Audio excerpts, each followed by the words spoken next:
years of travel, this right here is the Philippines.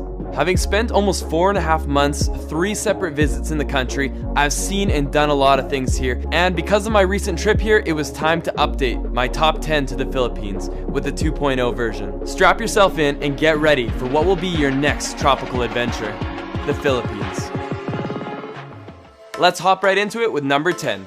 Cresta de Gallo. This is going to be an island that 95% of you have never heard of before. The reason being because, well, it's probably just about the hardest island you can ever try to get to. I spent about 3 days of travel just to get here. There were no given routes. You basically had to completely wing it and just show up, hope that everything would work out. But one of the great things about traveling the Philippines is that the locals will stop what they're doing in a heartbeat to try to help you out. So getting around even the off the beaten path kind of places is still possible here, but you really need to want this. So why should you go out of your way to find Cresta de Gallo? Well, I think the drone shots will speak for themselves.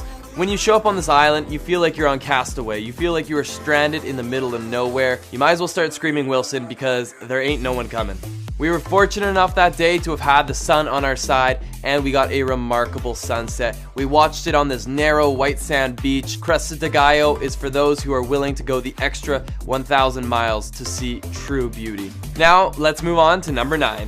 Number 9 is one that most of you know very well and have seen on your Instagram as it's currently blowing up, and that is beautiful El Nido. El Nido is one of the most talked about destinations in all of the Philippines, and with that being said, that's why it's not making the top 3 and not even the top 5. I'm putting it all the way at number 9 because right now El Nido is facing a very well-deserved tourism boom. This place is Avatar meets your craziest dream. Incredible, dramatic limestone mountains just jutting out of emerald blue waters. It really makes no sense how everything that's beautiful is in one place, but that is what El Nido is all about. El Nido is particularly well known for its island tours. You've got Tour A, which is probably the most popular, where you get to see Small Lagoon, you get to see Big Lagoon. Out of my 3 trips to the Philippines, I've been to El Nido every single time, 3 years in a row, and I've seen that constant increase in tourism. If you're in a large enough group, my recommendation is to actually just rent out your own private boat. The big advantage to that is that you don't need to follow the path that everyone else is following.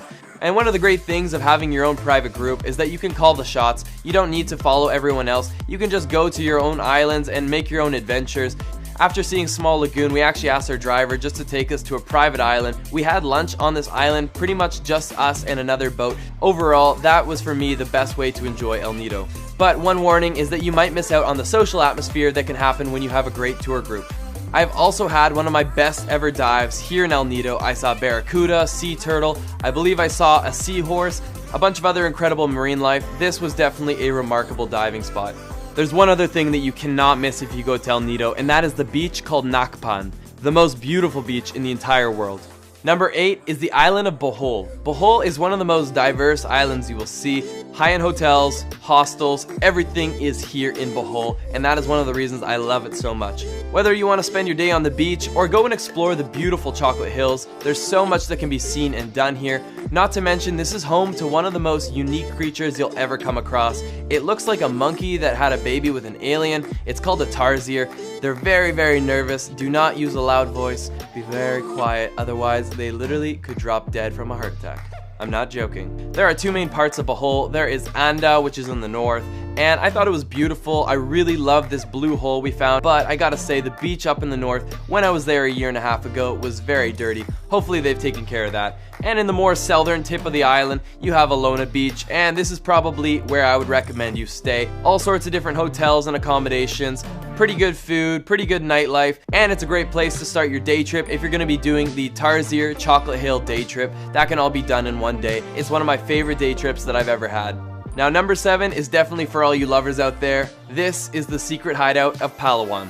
Port Barton is in between El Nido and Puerto Princesa, and it's only about a 4-hour drive away from El Nido. It's definitely one of my recommended places for you if you're the kind of person that wants to relax, that wants to have a romantic retreat and do a whole lot of nothing.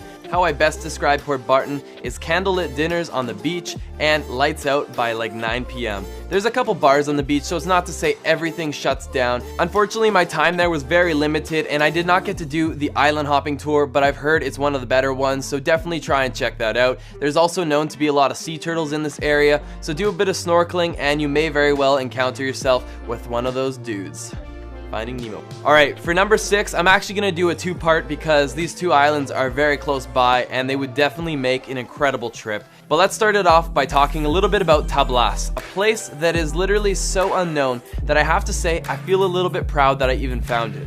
Tablas is a dormant but beautiful island. It's made for you to explore. Bring your friend, get a scooter, and go explore this island because it has so much to offer. Incredible white sand beaches, beautiful sunsets, you will find it all here in the island of Tablas.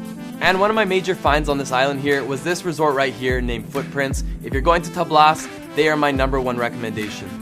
Now, just a short 1-hour boat ride away from Tablas is the island of Romblon, and on Romblon is one of the most beautiful beaches I've ever seen. This is Bon Bon Beach. These are the moments that live with you for the rest of your life, and it made coming all the way off the beaten path completely worth it. With that being said, it's actually not that hard to get here. Even though these two islands are definitely off the main tourist path, they are actually super easy to get to. I flew direct Manila to Tablas in like an hour and 10 minutes using Cebu Pacific. And Cebu Pacific is the #1 airline in the country. They were my go-to airline for my travels across the Philippines. And the awesome thing is they even fly internationally to places like Seoul, Hong Kong, Singapore, Bangkok, and even Australia. I definitely recommend taking a bit of a wild card on your next trip and trying out these two islands. Number 5 is the extremely underrated Dumaguete. And I've actually had the pleasure of going to Dumaguete on 2 separate occasions. And the great thing about Dumaguete is not necessarily Dumaguete itself, but what surrounds it. It has Apo Island, which literally means Sea Turtle Island. It has Siquijor Island, which is a remarkable voodoo witchcraft island that has slowly become more popular by tourism. It's also relatively close to one of my favorite discoveries in the entire country, known as Manjuyud Sandbar, or as I tried to coin it, the Maldives of the Philippines. And there's one particularly great day trip in Dumaguete, and that is Casaroro Falls. Now, I just name dropped a ton of places, and that's probably a little overwhelming, but the great thing is I've actually created an entire travel video guide for the Philippines. So if you're curious about that, I have a free preview to the guide down below. It covers everything you could possibly need to know, everything from safety, transportation, hotels, the best must-see hidden gems, and it'll definitely get you a great head start for your upcoming trip. I put my heart and soul and everything that I learned over my past 3 trips to the Philippines into this one guide so that you can make the most of it. So definitely go check that out. Number 4 is Bantian Island, one of the islands I love most in the entire world. This is like Boracay before Boracay blew up.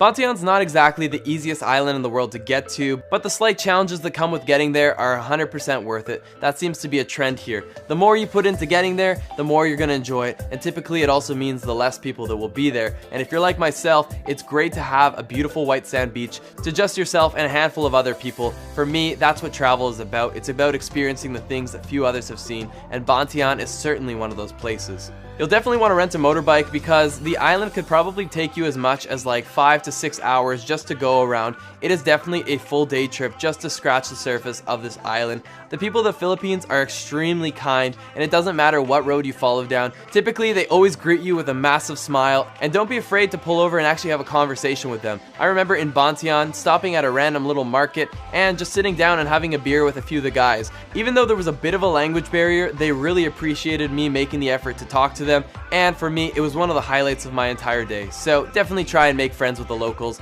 A couple of the notable locations on the island are this abandoned building here, right on the water, and in typical Philippines nature, we have got some incredible blue water with the saturation on full boost. It's definitely a very relaxing island, so enjoy a world-class sunset in one of my favorite islands in the entire world.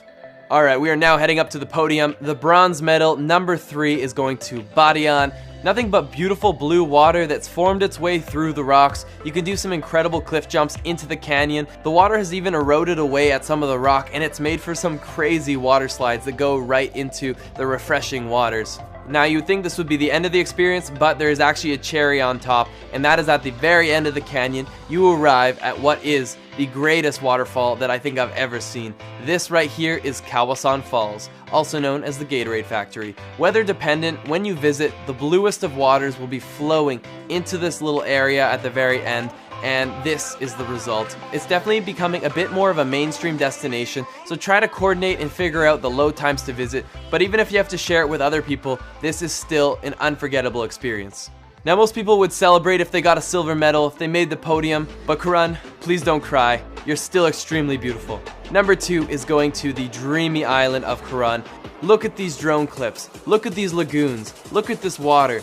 It is very similar to what you saw in El Nido, but the remarkable thing about Khurun is that it's not as busy as El Nido. So everything that was great about El Nido is here, but with less tourism. Only 2 of the 11 lakes on the island are accessible to the public. Not even the locals can swim in those other 9 sacred lakes. There's a lot of history here, and there's even said to be a giant octopus that swims in these waters, so always be looking behind you when you're in the lagoons. There are 3 main things that you must do in Khurun, and the first 2 can be done in one day trip. There's actually a shipwreck and Pass Island day tour, where you start off the day by free diving into a sunken Japanese warship, if you can hold your breath long enough.